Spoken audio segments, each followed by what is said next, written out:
Selamat Paskah ya buat kita semua. Selamat Jumat Agung bagi mereka yang belum menerima ucapan selamat Jumat Agung dari kami. Dan pada kesempatan ini adalah kesempatan di mana kita sama-sama merayakan Paskah. Ya, puji Tuhan. Saudara-saudara yang dikasihi oleh Tuhan, kita bersyukur oleh karena kita boleh bergabung bersama-sama, sebagian dari pusat, kemudian dari Gerah Kurnia, dan juga dari Efata. Ya, puji Tuhan, boleh berkumpul bersama-sama memuji dan mengagungkan Tuhan. Saya dimintakan untuk bicara 30 menit. Mudah-mudahan ada timekeeper yang akan mengangkat sudah selesai 30 menit. Ya, dan kita sama-sama akan mengikuti firman Tuhan. Kita buka bersama-sama dalam pertama Korintus pasal 15. Pasal 15 ayatnya yang ke-12 sampai ayatnya yang ke-19. Ini bicara mengenai kebangkitan kita. Mari kita berdiri bersama-sama, kemudian kita baca bergantian. Saya lebih dulu, kemudian Bapak Ibu menyusul, dan begitu seterusnya. Kita akan membacakan ayat-ayat ini secara bergantian. Katakan amin. Amin. Supaya saya akan dengar nanti Bapak Ibu membacakan ayat ini dengan suara nyaring dan kedengaran. Ya, jangan cuma nyaring ngomelin anak-anak, tapi kita tidak nyaring membaca firman Tuhan. Mari kita ikuti. Kalau bisa ditampilkan, ya baik. Ya, kita mulai. Saya lebih dulu, kemudian Bapak Ibu menyusul. Tetapi andai kata Kristus tidak dibangkitkan, oh ini ayat 14 nih. Ayat 1, ayatnya yang ke-12. Ayat 12 sampai ayatnya yang ke-19. Ayat 12 ya. Jadi, bila mana kami beritakan bahwa Kristus dibangkitkan dari antara orang mati, bagaimana mungkin ada di antara kamu yang mengatakan bahwa tidak ada kebangkitan orang mati?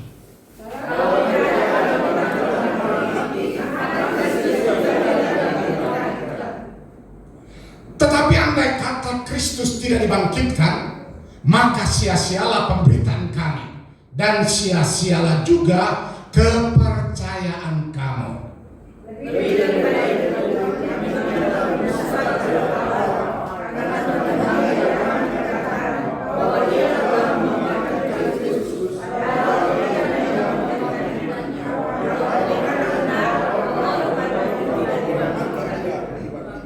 Saudara ikutin cara baca saya supaya tidak ada yang berbuta. Dengar baik-baik. Sebab jika benar orang mati tidak dibangkitkan, maka Kristus juga tidak dibangkitkan. Dan jika Kristus tidak dibangkitkan, maka sia-sialah kepercayaan kamu, dan kamu masih hidup dalam dosa. Demikianlah binasa juga orang-orang yang mati dalam Kristus. Sama-sama ayat 19. Jikalau kita hanya dalam hidup ini saja menaruh pengharapan pada Kristus, maka kita adalah orang-orang yang paling malang dari segala manusia. Puji Tuhan, silakan duduk. Saudara-saudara yang dikasihi oleh Tuhan, kita bicara mengenai esensi dari kebangkitan Kristus. Saudara, kebangkitan Kristus adalah merupakan jaminan atas hidup kita untuk kita meraih banyak hal. Katakan, meraih banyak hal. Meraih banyak hal oleh karena kebangkitan ini memberikan nilai yang amat penting dalam perjalanan hidup kita. Kenapa, Bapak Ibu? Oleh karena kalau tidak ada kuasa kebangkitan, percuma kita ikut Tuhan. Karena itu kita mengucap syukur oleh karena Dia bangkit. Hari ini kita mengucap syukur. Tadi pagi saya khotbah di gereja pusat bicara mengenai wanita-wanita di hari yang pertama pada minggu itu. Mereka datang menjenguk kuburan Yesus. kemudian merempah-rempai kuburan Yesus. Setelah sampai di sana, mereka kemudian mendapat legitimasi dari malaikat bahwa yang mereka cari tidak ada di situ. Mereka cari tidak ada di sana. Dan saudara-saudara sekalian, mereka kemudian ketika tahu persis bahwa yang mereka cari tidak ada di sana, mereka kemudian cepat-cepat pergi menemukan murid-murid, menyampaikan kepada murid-murid bahwa Yesus tidak ada di dalam kuburan. Kuburannya sudah terbuka. Kemudian menyaksikan ke malaikat mengatakan bahwa Yesus tidak ada di sini. Yang kamu cari tidak ada di sini karena dia sudah bangkit. Saudara yang dikasihi oleh Tuhan, dan ini yang memberikan nilai yang amat penting dalam perjalanan hidup kita. Oleh karena kita 3 hari yang lalu merayakan Jumat Agung. Jumat Agung adalah pukulan terbesar bagi kekristenan. Karena Yesus mati. Sama-sama, karena Yesus mati. Saudara bayangkan, yang kita agungkan kemudian dia mati dan dikuburkan, dan dia tidak bangkit-bangkit. Rasul Paulus katakan, percuma iman kita, percuma keyakinan kita, kalau kita punya Tuhan yang mati dan tidak bangkit-bangkit.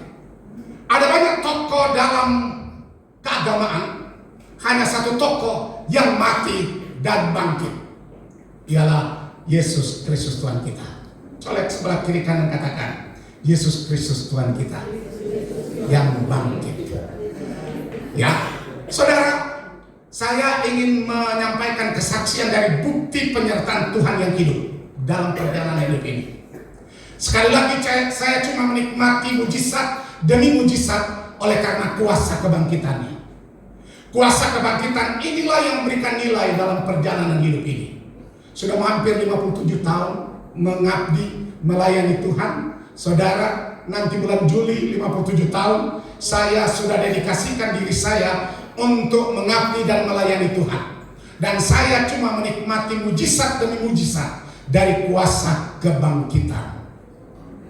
Kuasa kebangkitan itulah yang memberikan nilai dalam perjalanan hidup saya. Satu ketika, saudara yang dikasih oleh Tuhan, ada KKR di gereja kami ketika kami masih di daerah. Di daerah itu, saudara yang dikasih oleh Tuhan, tempat itu adalah tempat perintisan gereja awal ketika saya tamat dari sekolah teologi. Saya tamat dari sekolah teologi 1977. Ya, kurang lebih 4,5 tahun. Kemudian sekolah secara reguler di asrama dan sebagainya. Kemudian datang pelayanan di sana. Kemudian perintisan di sana, masih single, belum punya mami. Kemudian dari situ Tuhan kirim mami dan kita menikah di sebuah tempat di daerah Tomohon. Kemudian bawa di tempat pelayanan kami. Pelayanan kami itu kurang lebih 76 km dari kota Manado. Cukup jauh. Saudara yang dikasih oleh Tuhan. Kemudian satu waktu ada KKR di sana, KKR besar-besaran terbuka. Gereja kami di atas bukit, jadi ada di atas bukit, jadi semua yang ada di bawah itu menyaksikan, mendengar KKR khotbah, KKR yang diadakan oleh gereja kami. Sementara KKR Bapak Ibu, karena begitu banyak orang yang datang, pada hari yang ketiga, sementara pengkhotbahnya berkhotbah, tiba-tiba hilang suaranya. Dia bicara Bapak Ibu, tetapi tidak kedengaran. Sudah pakai mic, kemudian dia batu dan sebagainya, tidak ada suara sama sekali. Tidak ada suara. Saya mau tanya dulu, mami kita sudah nikah waktu itu atau belum? Sudah ya? Saya kira belum. Saudara yang dikasih oleh Tuhan. Kemudian ini saya tanya, jangan-jangan barangkali speakernya yang rusak dan sebagainya. Kemudian sementara terus dia khotbah, tiba-tiba seperti yang saya katakan tadi, tidak ada suara kedengaran. Sementara di tempat masyarakat, di rumah-rumah, di sana ada panen cengkeh, ya, panen cengkeh saudara. Dan setiap malam begitu ramai, orang-orang sedang lagi membersihkan cengkehnya. Kemudian ada tukang jual obat, itu. Kemudian dia pakai speaker, kemudian dia nantang, kemudian dia katakan, Anda akan lihat pengkhotbahnya akan berhenti bicara. Ya. Kemudian Bapak Ibu, karena saya bertanggung jawab sebagai gembala, saya turun karena dari bukit saya turun. Setelah turun ke bawah, saya dengar dari speaker dia katakan, kita waspada oleh karena ada alim ulama yang sedang menuju ke sini dan akan memberhentikan saya bicara. Itu pengalaman saya yang pertama mujizat Tuhan yang Tuhan lakukan. Setelah sampai di sana, saya katakan kepada petugas dari pemerintah, saya bilang tolong ini dikecilkan sementara ibadah kami berlangsung. Bapak Ibu, saudara-saudara sekalian, kemudian dia stop. Setelah dia stop, saya balik. Setelah balik, saudara-saudara sekalian, sampai di gereja, saya katakan lanjut khotbahnya. Kemudian berlanjut khotbahnya. Dan Anda tahu bahwa ada banyak pimpinan gereja, oleh karena di sana adalah kekristenan dari gereja-gereja tanpa pertobatan. Kemudian ada yang datang dari pimpinan, dari majelis gereja, dari gereja tertentu, kemudian datang menyerahkan dirinya, memberikan dirinya dibaptis. Dan ini sesuatu yang luar biasa. Sementara itu dilanjutkan. Setelah ini dilanjutkan, Tuhan nyatakan kuasa kebangkitan Yesus hadir. Bukti dari Allah yang kita sembah adalah Allah yang hidup. Allah yang hidup, Allah yang punya otoritas, Allah yang punya kuasa mengambil alih sepenuhnya. Pendetanya lanjut. Setelah selesai saya tanya, kenapa Pak Pendeta? Saya juga nggak ngerti. Tetapi saya bicara, tetapi semua ternyata tidak dengar saya bicara.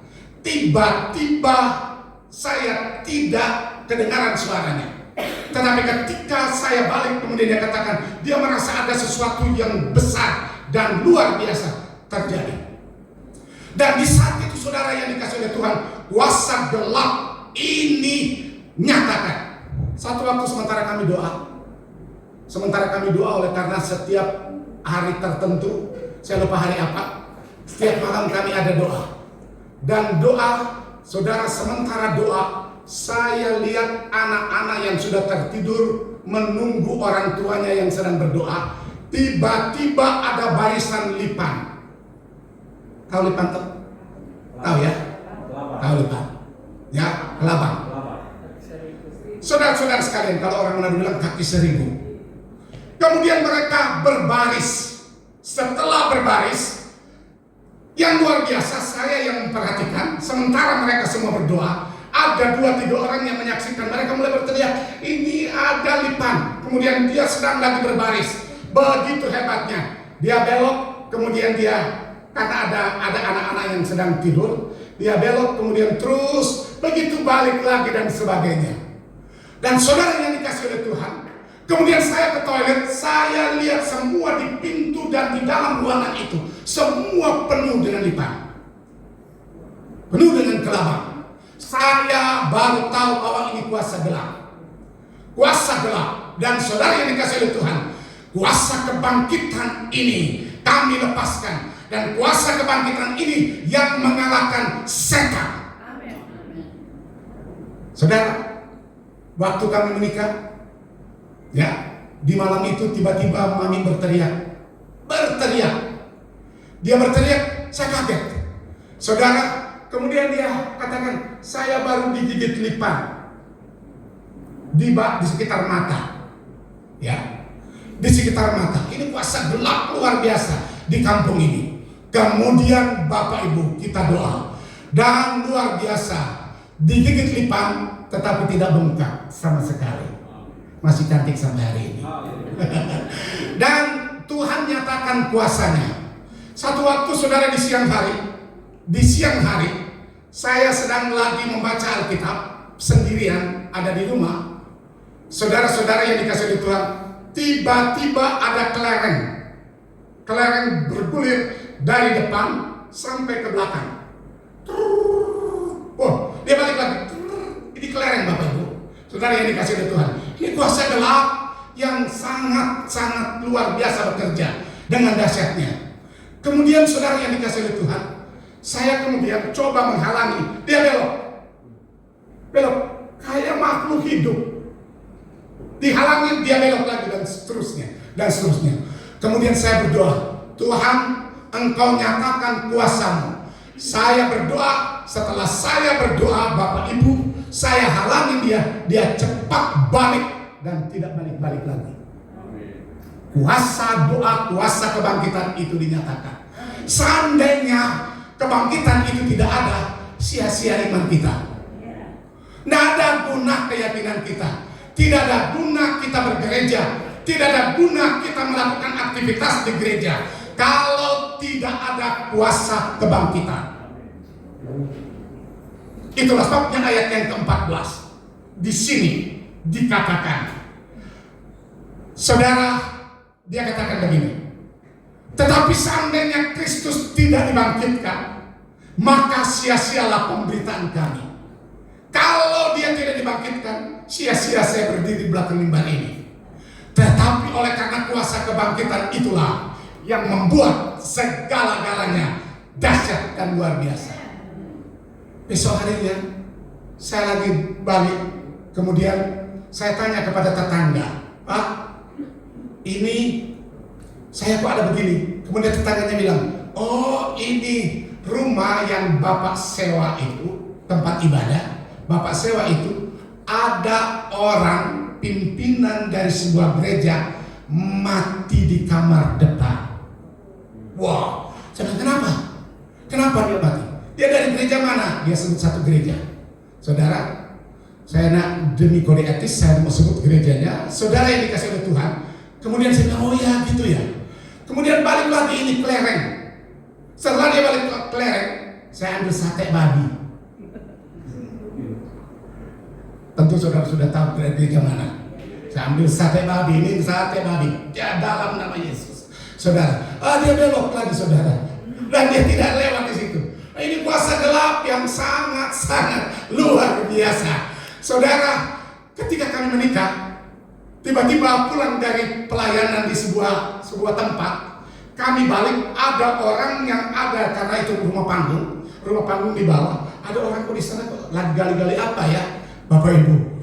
Kemudian ya kita lewat aja, barangkali ini ada kepentingan orangnya. Kemudian kita tidur. Setelah tidur, pagi-pagi ketika saya turun membersihkan di bawah, tiba-tiba saya menemukan ada satu bungkusan. Bungkusan ada rambut, ada jarum, ada silet, berbagai hal yang ada di dalam situ. Saudara yang dikasih oleh Tuhan, dia mau coba pendeta yang ada di situ. Tetapi kuasa kebangkitan ini yang membuat kemenangan. Saudara yang dikasih oleh Tuhan, yang buat kemenangan. Saudara yang dikasih oleh Tuhan, saya hanya ingin bicara sesuai dengan apa yang saya alami. Kesaksian, selalu saya katakan pengalaman dalam Tuhan itu saya lakukan. Kemudian satu waktu, saudara, saya diundang. Biasa kalau di sana, kalau di undangan-undangan tertentu, itu biasanya pendeta, lurah, pimpinan-pimpinan agama mereka bilang kepala meja. Tahu kepala meja ya? Jadi di tempat VIP khusus. Malam itu saya mimpi bahwa nanti you diundang, kemudian tempat duduknya dikasih di situ, kemudian ada orang yang mau meracuni Anda dan sebagainya.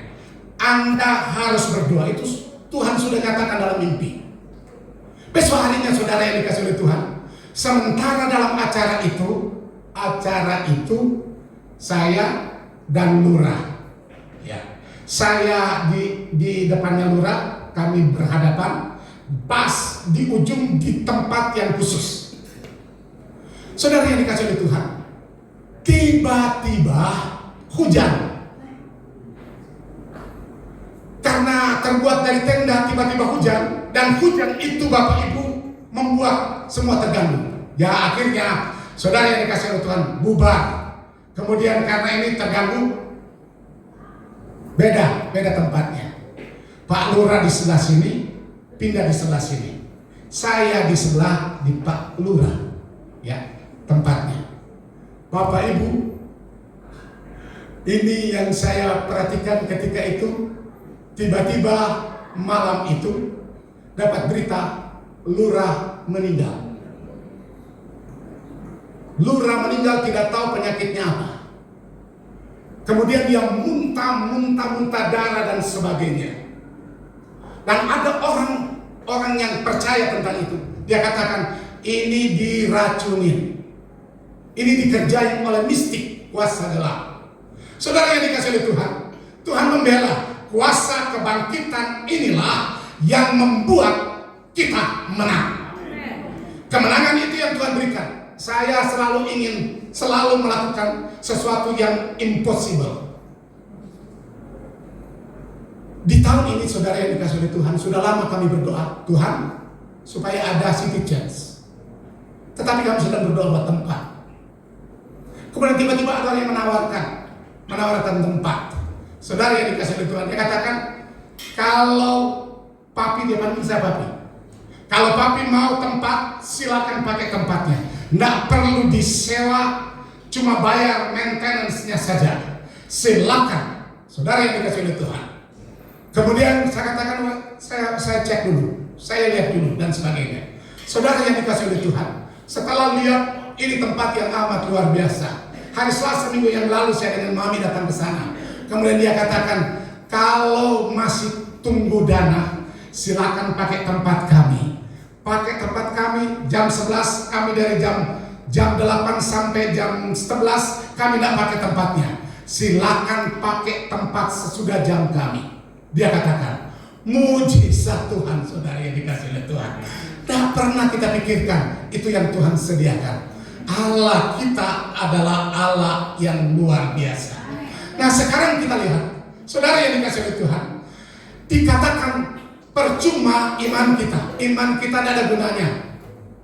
Pemberitaan kita tidak ada gunanya. Rasul-rasul juga percuma memberitakan Injil. Dan semuanya, kalau Kristus tidak pernah bangkit. Tetapi Yesus bangkit. Walaupun saudara yang dikasih oleh Tuhan, kita tahu dalam sejarah kebangkitan Tuhan, ada banyak juga yang katakan bahwa dicuri. Mayatnya dicuri oleh murid-muridnya dan sebagainya. Dia tidak bangkit. Kemudian ada juga yang katakan yang mati bukan Tuhan Yesus, itu murid Tuhan Yesus, bukan Tuhan Yesus. Ya, saudara yang dikasih oleh Tuhan, ada banyak hal yang coba melakukan hal menantang apa yang kita yakini. Tetapi firman Tuhan jelas sekali berkata bahwa Dia bangkit. Ayat 15. Lebih daripada itu, kami ternyata berdusta kepada Allah. Jadi kedua, kalau tadi sia-sia iman kita. Kemudian yang kedua, kita berdosa kepada siapapun tentang Allah kita, karena Dia mati dan tidak pernah bangkit. Karena tentang Dia kami katakan bahwa Ia telah membangkitkan Kristus. Allah telah membangkitkan Kristus. Dan kalau Dia tidak bangkit, kita membuat Allah kita pendusta. Ini dikatakan. Oleh karena kalau saudara perhatikan khusus perikop ini, Rasul Paulus berhadapan dengan orang-orang Yahudi yang tidak percaya tentang kebangkitan Yesus. Tidak percaya tentang kebangkitan Yesus. Tetapi kita yang ada di sini percaya kebangkitan Yesus, bukan? Amin. Colek sebelah kiri kanan. Kita percaya Yesus bangkit. Ya. Karena Dia bangkit, Bapak Ibu, percayalah bahwa Dia akan melakukan apapun yang Anda lakukan dalam hidup Anda. Pekerjaan apapun yang Anda kerjakan, percayalah kuasa kebangkitan itu yang akan membuat saudara berhasil. Dia akan membuat pekerjaanmu berhasil. Dia akan membuat gerejamu berhasil. Percayalah, walaupun terkadang ada ujian. Ya, diuji kadang-kala. Ujian banyak Bapak Ibu. Saudara yang dikasih oleh Tuhan. Kalau bicara mengenai ujian, wah saya mau cerita di sini. Ada banyak hal. Bayar ada IPL di gereja, cari, hitung, nggak ada. Saya tanya sama Mami, bagaimana ini? Ya, wah ini sudah habis, nggak ada sama sekali. Kemudian dia kasih pembukuan kepada saya, pembukuannya, waduh, bunga biasa. Tetapi saudara yang dikasih oleh Tuhan, dia katakan maju saja, lakukan apa yang Tuhan mau kita lakukan. Dan Tuhan nyatakan kuasanya. Terkadang tidak pernah kita pikirkan, itu yang Tuhan berikan. Itu yang Tuhan berikan. Bapak Ibu, kemarin saya sambutan di pasca partai. Sudah lama mereka minta saya. Di Natal yang lalu, saudara, di bulan Januari, ketika itu mereka minta saya pengkhotbah. Saya bilang saya tidak bisa, oleh karena kita ada radar di Yogyakarta. Saya tidak bisa. Kemudian mereka uberin. Sampai kemarin akhirnya minta ketum. Kemudian Ibu Rena katakan kepada saya, Papi, ini coba sampaikan kepada Pak Ketum. Ini undangannya. Sampaikan kepada Pak Ketum. Pak Ketum bilang, saya tidak ada di Jakarta. Tolong you yang mewakili saya untuk hadir di sana menyampaikan sambutan. Topik yang dimintakan adalah topik yang menantang. Karena sambutan itu mereka minta supaya saya bicara sikap gereja terhadap perper 2 menteri. Saudara yang dikasih oleh Tuhan. Kemudian saya menyampaikan sambutan. Setelah selesai sambutan, saudara yang dikasih oleh Tuhan, mereka dalam barisan itu semua berdiri. Saya kaget. Berdiri salami. Kemudian dia katakan, Pak, ini koreksi yang amat penting untuk didengar. Ini penting, oleh karena saudara yang dikasih oleh Tuhan, saya katakan, kalau bicara mengenai perban itu adalah bicara mengenai sesuatu yang kontradiksi dengan Undang-Undang Dasar 1945. Undang-Undang Dasar 1945 pasal 29 ayat 2, negara sudah menjamin setiap warganya untuk memeluk keyakinan sebagaimana yang dia yakini. Tetapi perper 2 menteri mengatur mereka untuk melakukan apa yang mereka yakini. Saya katakan ini bertentangan dan sebagainya. Ini barangkali oleh karena ini partai ini, saya katakan kebetulan pemimpinnya adalah dari partai ini. Tolong kita menyampaikan dengan kasih Tuhan supaya kalau perlu ini dicabut. Saudara yang dikasih oleh Tuhan, setelah selesai, staf khusus datang kepada saya. Senior, dia bilang begitu ke saya. Senior, kita sudah lama kenalan, tetapi saya butuh sekali nomor WA senior, pendeta. Kemudian dia ambil nomor saya, kemudian selesai dia katakan begini, Pak, saya akan kirim apa? Kurma. Kirim kurma. Kemudian ketika itu datang makan, sementara makan semua ada dirjen Dimas Kristen. Dia katakan, Pak Pendeta, sebenarnya untuk kurma itu cuma para pimpinan pemerintahan. Khusus rupanya buat Pak Pendeta. Khusus buat Pak Pendeta. Ya, kita tunggu sebetulnya. Kalau dia sudah ada, sebetulnya sudah bisa bagi di sini karena udah banyak. Saudara yang dikasih, saudara pernah kita pikirkan, saudara, kalau Anda mendengar pergumulan pelayanan kami di PGRI itu begitu banyak, gaduhnya orang-orang yang tertentu yang tidak bertanggung jawab, membuli kami, kemudian mereka viralkan melalui berita-berita online bahwa kami ini dan sebagainya. Pada waktu itu kami kebetulan berangkat dan sebagainya. Ini semua ada di depan. Ada Mega, ada Gabriel, ada Angel, ada Ibu Rena, ada Pak Heri. Semua mengalami itu, saudara. Goncangan yang begitu hebat sekali. Dan juga ada Ibu Ulan yang sana ya, ada Seva. Saudara yang dikasih oleh Tuhan, kami dibully, kemudian datang gebrak meja. Mereka katakan bahwa Anda becus dan sebagainya. Kita akan lihat. Saudara yang dikasih oleh Tuhan, saya cuma percaya bahwa Tuhan tidak pernah tutup mata. Saya percaya bahwa Tuhan selalu punya cara untuk menolong anak-anaknya. Saya mau katakan kepada Bapak Ibu, kalau Anda punya masalah, percayalah kepada Allah kita yang dahsyat. Tuhan kita yang hebat, Tuhan kita yang luar biasa. Kemudian mereka hampir setiap pagi doa. Sebelumnya mereka doa dan sebagainya. Sesudah itu juga mereka berdoa untuk menutup untuk aktivitas mereka sepanjang hari. Kekuatan kami adalah kekuatan doa. Kami menghadirkan bukti bahwa dia bangkit. Kami menghadirkan bukti bahwa dia hidup dan sebagainya. Setelah diperiksa oleh BPK, saudara yang dikasih oleh Tuhan, BPK periksa dari jam 8 pagi sampai jam 6 sore.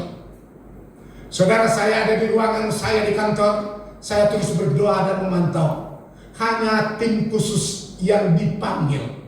Saudara yang dikasih oleh Tuhan, Mega kemudian katakan dulu saya ini gemetar dan sebagainya, kehilangan keseimbangan. Ada banyak di antara kami. Kemudian saya doa di dalam, saya katakan, Tuhan, Engkau Tuhan selalu menolong anak-anakmu, jangan permalukan. Kami percaya bahwa kami sudah melakukan yang terbaik.